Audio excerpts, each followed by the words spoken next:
గత 10 రోజుల నుంచి పెట్రోల్ డీజిల్ ధరలు ఇప్పటికీ 4 సార్లు పెంచి, అంటే ఈ 4 సార్లు కూడా 7 రూపాయలు అదనంగా పెంచి సామాన్య ప్రజల మీద భారాలు వేయటం అనేటటువంటిది సిగ్గుచేటు.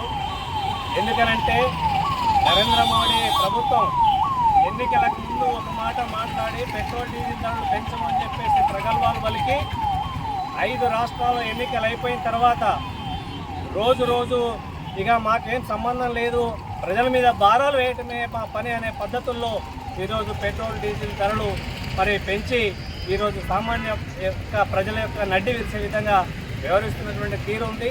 ప్రధానంగా ఈరోజు అంతర్జాతీయంగా క్రూడ్ ఆయిల్ ధరలు పెరిగినాయని చెప్పేసి చెప్తా ఉన్నారు. అది కాదు, కానీ మరి ఎన్నికల కంటే ముందు కూడా అంతర్జాతీయ క్రూడ్ ఆయిల్ ధరలు పెరిగినాయి. మరి ఆ రోజు ఎందుకు పెంచలేదు? ఈరోజు ఎన్నికలు అయిపోయినాయి కాబట్టి ఎన్నికలు అయిపోయిన తర్వాత ఎవరేం చెప్పినా మేమేం వినేది లేదనే పద్ధతుల్లో ఈరోజు ధరలు అనేటటువంటి పెంచి సామాన్య ప్రజలు మరి కొనలేనటువంటి పరిస్థితిలో ఉన్నారు. ఈ పెట్రోల్ డీజిల్ ధరలు పెరగడం వల్ల నిత్యావసర వస్తువుల ధరలను కూడా పెరుగుతూ ఉన్నాయి. సామాన్యమైనటువంటి ప్రజల మీద ఈ భారాలు వేయడం అనేది సరైనది కాదు.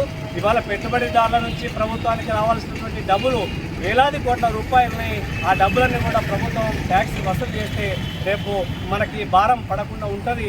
కాబట్టి ఇప్పటికైనా ప్రభుత్వం పెంచినటువంటి పెట్రోల్ డీజిల్ ధరలు తగ్గించాలని చెప్పేసి, లేకపోతే ఈ గత ప్రభుత్వానికి ఏదైతే బుద్ధి చెప్పారో మీకు కూడా అదే రకమైనటువంటి బుద్ధిని ప్రజలందరూ కూడా చెప్తారని చెప్పేసి రేపు భవిష్యత్తులో మరిన్ని పోరాటాలు చేస్తామని చెప్పేసి తెలియజేస్తాం.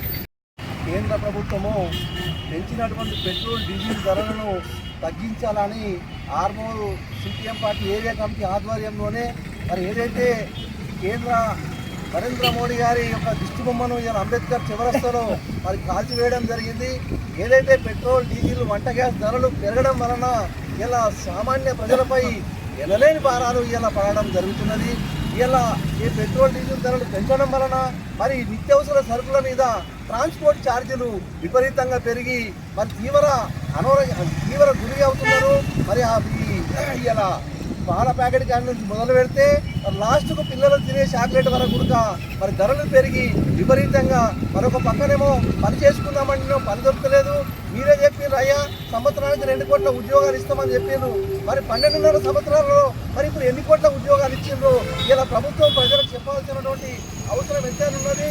ఏదైతే పెంచినటువంటి పెట్రోల్ డీజిల్ వంట గ్యాస్ ధర నిత్యావసర సరుకులు మరి తగ్గించేంత వరకు అందరూ ప్రజలందరూ మమేకం చేసి పోరాట బాట చేయాల్సినటువంటి ప్రజల మీద ఉందని సిపిఎం పార్టీగా కేంద్ర ప్రభుత్వాన్ని హెచ్చరిస్తున్నా.